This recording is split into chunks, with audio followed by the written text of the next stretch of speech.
फूफो के घर से तो हम रवाना हो गए थे, लेकिन मेरे दिल के अंदर एक उतार चढ़ाव था। दिल की धड़कन बहुत तेज़ थी कि इस गोश्त के साथ रात के इस पहर इस वीरान रास्ते पे सफ़र करना ठीक नहीं है, जिसके दोनों अतराफ में दरख्त ही दरख्त हैं। और मैं 3 दफ़ा एक सफ़ेद साए को देख चुका था, लेकिन पापा मेरी बात कहाँ सुनते। वो गोश्त उनके पास था और हम फूफो के घर से रवाना हो गए।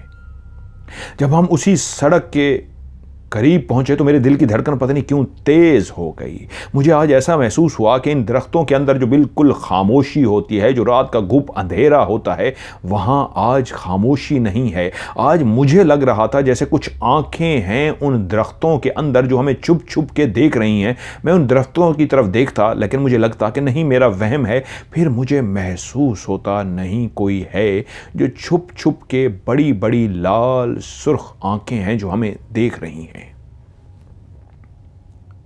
मैंने दिल ही दिल में विर्द करना शुरू कर दिया।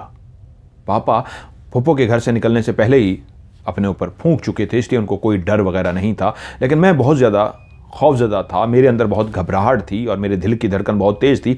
वो सारा रास्ता जितनी देर हम वहाँ से गुज़रते रहे, क्यों मुझे क्लियर महसूस होता रहा जैसे हमारे इर्द गिर्द कोई ना कोई मौजूद है। हम अकेले यहाँ से नहीं गुज़र रहे, कोई और भी है जो हमारा पीछा कर रहा है, कोई और भी है जो हमारे साथ साथ चल रहा है, कोई और भी है जो हमें छुप छुप के देख रहा है कि रात के इस पहर कच्चा गोश्त लेके कहाँ जा रहे हो।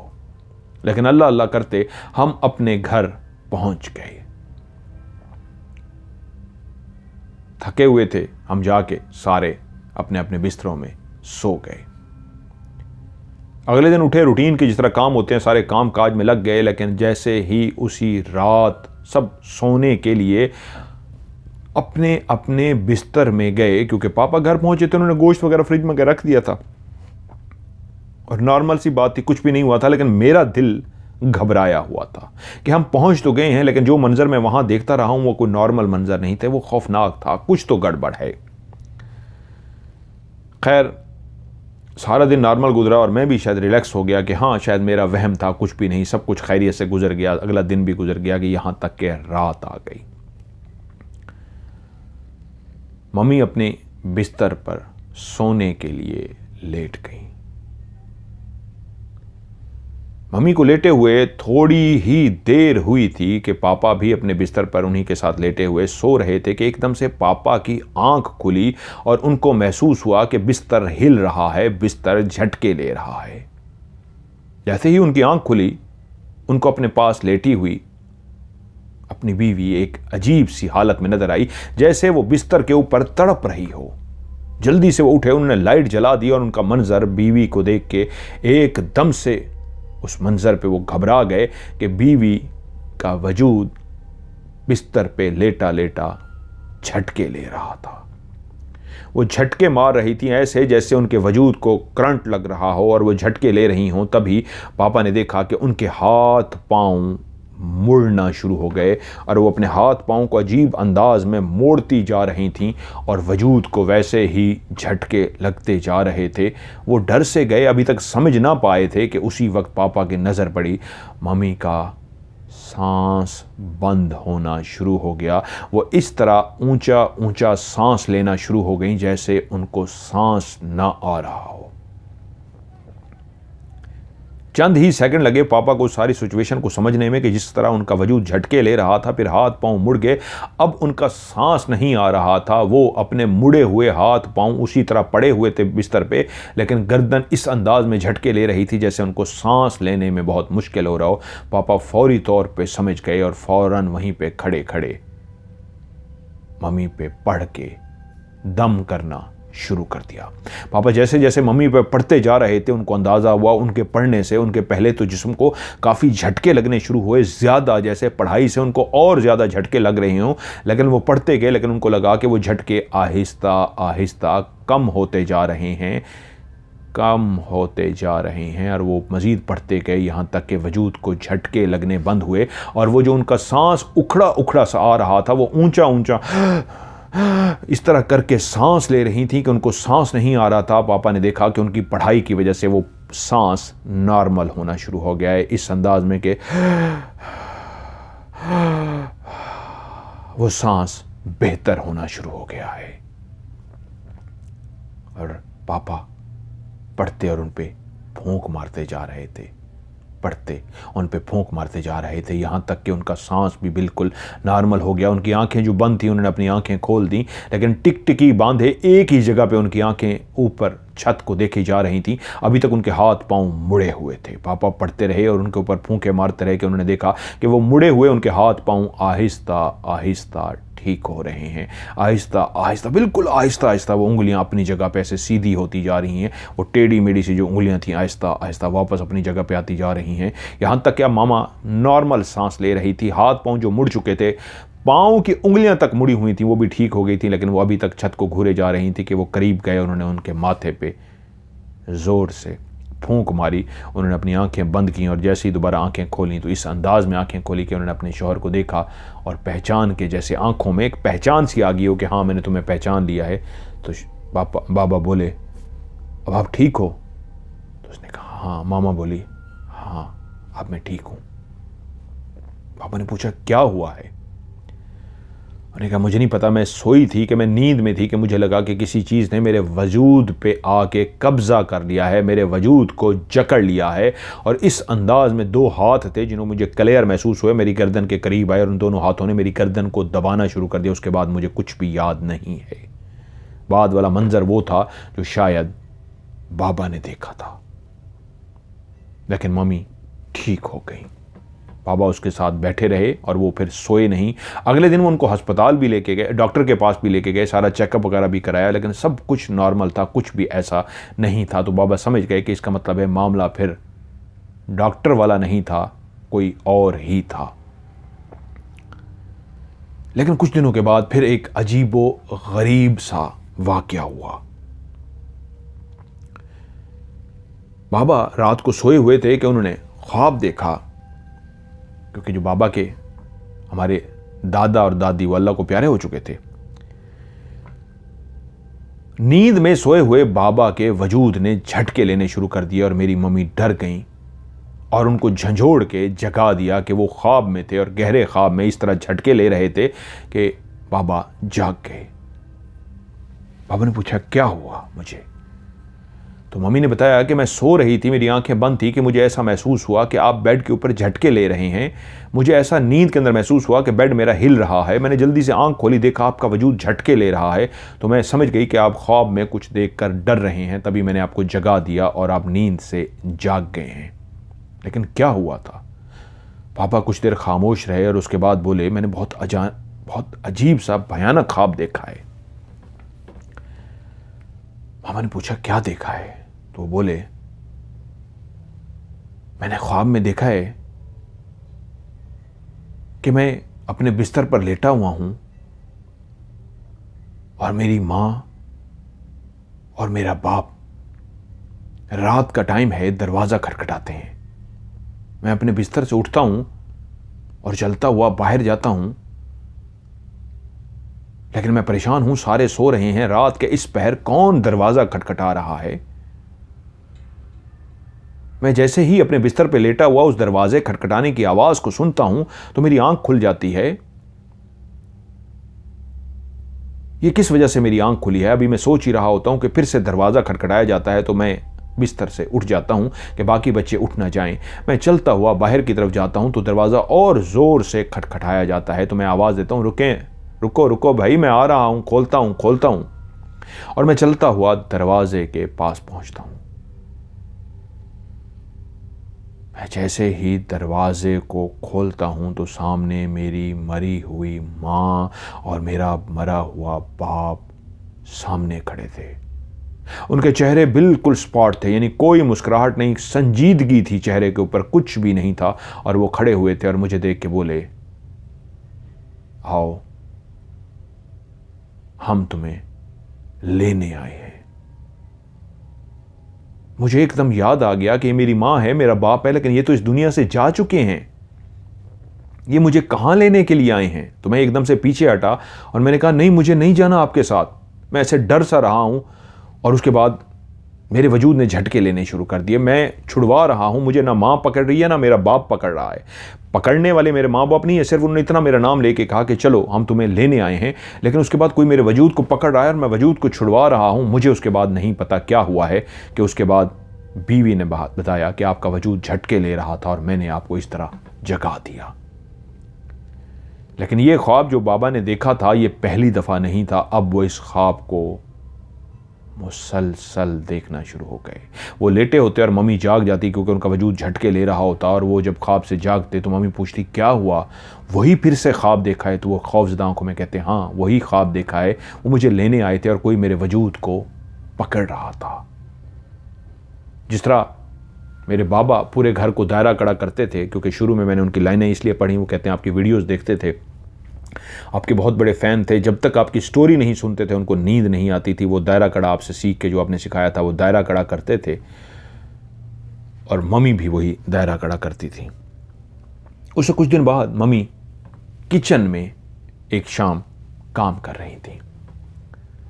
मैं भी घर पे नहीं था, बाबा भी घर पे नहीं था, बाकी फैमिली के बारे में उन्होंने लिखा नहीं, इसलिए मुझे नहीं पता कोई और बहन भाई थे या उनके नहीं थे। तो मम्मी किचन के अंदर काम करती करती, घर के अंदर पूरी लाइट थी, शाम का टाइम था, अंधेरा हो चुका था, मगरिब की अजानें हो चुकी थी, हम लोग भी घर आने वाले थे और वो तकरीबन खाना ऑलमोस्ट तैयार कर चुकी थी कि वो कहती हैं कि किचन में काम करते करते वहीं किचन के अंदर मेरे नाम से मुझे पुकारा गया। मैं चौंकी, शायद मैं किसी ख्याल में थी, उस ख्याल से मैं चौंक गई कि मेरा नाम पुकारा गया। मैंने पीछे मुड़ के देखा, कोई नहीं था, शायद मेरा वहम था कि मेरे नाम को पुकारा गया है, और तभी मैं फिर से काम में लग गई। लेकिन अब मैं अलर्ट थी इस अंदाज में कि वो जो पहले ख्यालों में गई थी, अब मैं ख्यालों में नहीं थी कि जल्दी से काम करूं। मैं कहाँ ख्यालों में खो गई हूँ, आने वाले होंगे ताकि जल्दी से मैं खाना तैयार कर लूँ। और मैं जैसे ही खाने की तरफ मुतवज्जो हुई, उसी लम्हे फिर से मेरे कानों ने क्लियर एक आवाज़ सुनी, मुझे मेरे नाम से पुकारा गया था। वो कहती हैं मैं एकदम से बहुत ज़्यादा परेशान हुई कि ये तो आवाज़ क्लियर थी।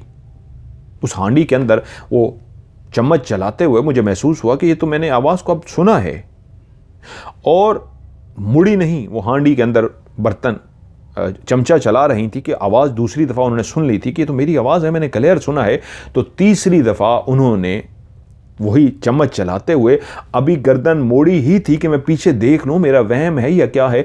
जैसे ही वो कहती हैं मैंने पीछे अपनी गर्दन को मोड़ा तो उसी लम्हे उस किचन के कोने से क्लियर एक आवाज़ आई, मेरा नाम पुकारा गया था। इस दफ़ा नाम बहुत ज़्यादा क्लियर था, क्योंकि पहले 2 दफ़ा नाम सुनते हुए मेरी पीठ थी, मेरी पीठ पीछे था, अब इस तरफ मेरा क्योंकि मुंह था और मैंने मुड़ के देखा ही था कि मेरे नाम को मुझे पुकारा गया, और क्लियर मैंने इतना अपना नाम सुना कि मैं एकदम से डर गई। वो चम्मच जो था मेरे हाथ से गिर गया और मैं चीखती हुई बाहर आ गई। मम्मी बहुत ज़्यादा डर गई थी। क्लियर उनका नाम पुकारा गया था और किचन में कोई भी नहीं था, पूरे घर की लाइट्स ऑन थी, घर के अंदर कोई भी नहीं था। तो ये किसने उनका नाम पुकारा था? वो बहुत ज़्यादा घबराई हुई थी। पापा और मैं घर में जब दाखिल हुए, मम्मी को देखा तो बहुत ज़्यादा परेशान हो गए, वो बहुत ज़्यादा डरी हुई थी।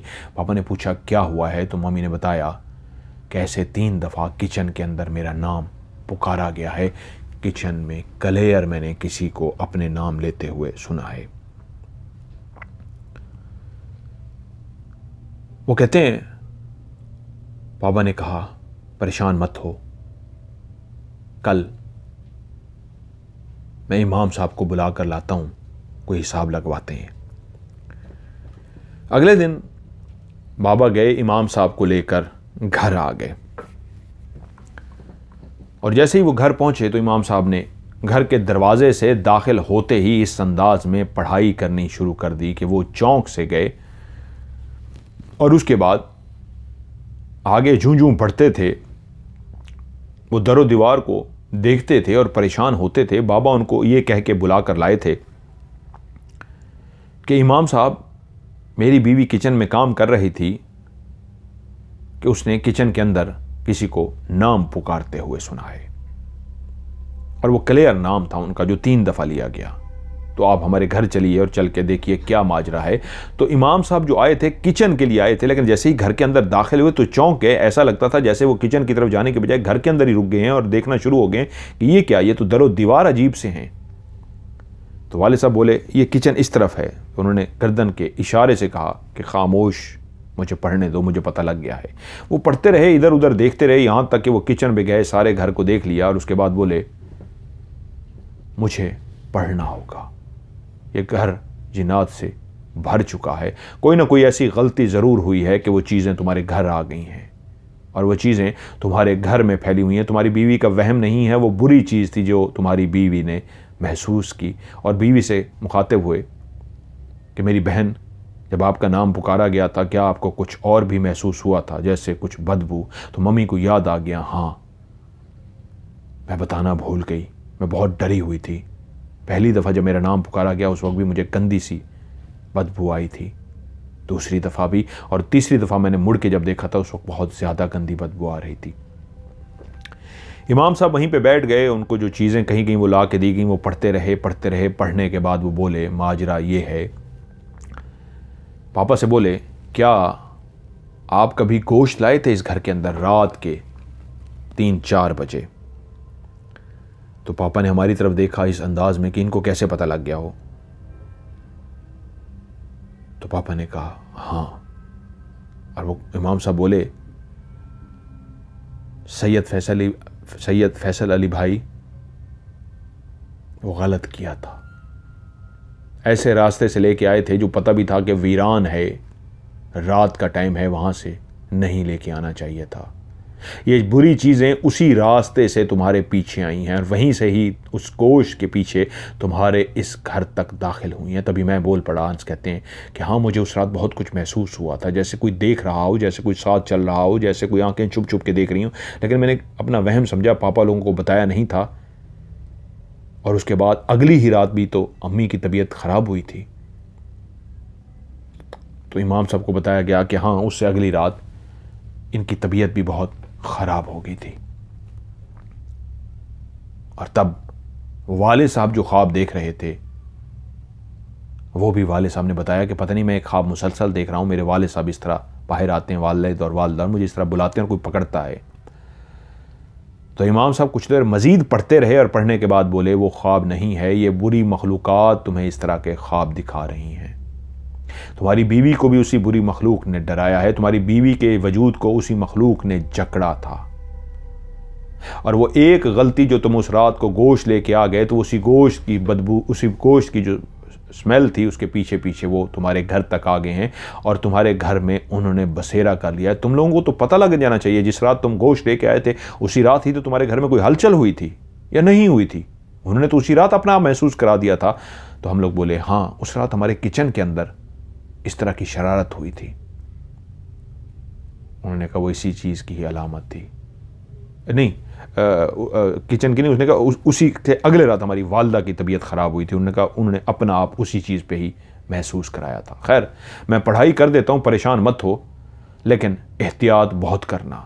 ये पूरा कबीला है जो उठ के आ गया है, मैं इनको निकाल दूंगा, हालात बेहतर हो जाएंगे, लेकिन थोड़ी सी गफलत, थोड़ी सी फिर बेएहतियाती इनको फिर बुला लेगी, क्योंकि ये बहुत ताकतवर हैं, इतने कमज़ोर नहीं है कि आराम से मैं इनको निकाल सकूं, लेकिन मैं पूरी कोशिश करता हूं। कुछ देर वहीं पे बैठ के पढ़ा और उन्होंने कहा बाकी मैं अपने उधर जाके पढ़ूंगा और अगले दिन आके पानी का छिड़काव करूंगा। वो गए, उन्होंने जाके पढ़ा और पढ़ने के बाद वापस आए और आके उन्होंने पूरे घर के अंदर पानी का छिड़काव किया और उनको कहा आप लोगों को बेहतरी महसूस होगी, आहिस्ता आहिस्ता ये चले जाएंगे, क्योंकि ये एक या दो नहीं है, जैसे मैं बता चुका हूँ पूरा कबीला है, तो इसलिए ये आराम से ही जाएंगे, आप लोग बेफिक्र हों। पूरे घर का उन्होंने छिड़काव किया पढ़ने के लिए, पूरे घर का उन्होंने छिड़काव करके बाकी पानी हमें दे दिया कि आप लोग इस पानी का इस तरह छिड़काव करते रहें। वाले साहब को बता दिया कि आप दायरा कड़ा जो लगाते हैं वो ठीक करते हैं, दायरा कड़ा लगा दिया करें। हम लोगों ने वैसा ही किया, पानी पीते रहे, पानी का छिड़काव किया, दायरा कड़ा घर के अंदर वाले साहब करते रहे और कुछ दिनों तक हमें ऐसा लगा कि हमारे हालात बेहतर होते जा रहे हैं। और ऐसा ही हुआ। कुछ दिनों के बाद हमें महसूस हुआ कि घर के अंदर जो रात को कोई ना कोई खटका होता था, कोई ना कोई शोर सा सुनाई देता था, कभी किचन से कोई आवाज़ आती थी, कुछ भी ऐसा नहीं हो रहा था, बल्कि वाकई महसूस होना शुरू हो गया कि हमारा घर हल्का फुल्का हो गया। वो घर जो हमने बहुत मोहब्बत से, अपनायत से बनवाया था, अब फिर से बेहतर हो गया था। शायद वो मखलूक उस घर से, उस पानी पीने की वजह से, उस पानी को छिड़काव करने की वजह से चली गई थी। वालदा भी हल्का फुल्का अपने आप को महसूस कर रही थी, वालिद भी, मैं भी, हम सारे रिलैक्स हो गए थे। लेकिन शायद ये हमारी गलत फहमी थी, क्योंकि कुछ दिन तक तो कुछ भी ऐसे मामलात नहीं हुए, बिल्कुल नॉर्मल रहा। तो हम भी रिलैक्स हो गए, और शायद रिलैक्स होकर दायरा कड़ा करना कभी हम भूल जाते और कभी कर देते। लेकिन जिस तरह इमाम साहब ने कहा था, गलती मत कीजिएगा, ये बहुत बड़ा खौफनाक कबीला है।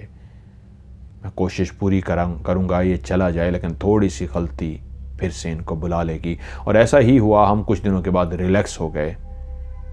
लेकिन शायद वो मखलूक इसी इंतज़ार में थी, और फिर बहुत भयानक हो गया।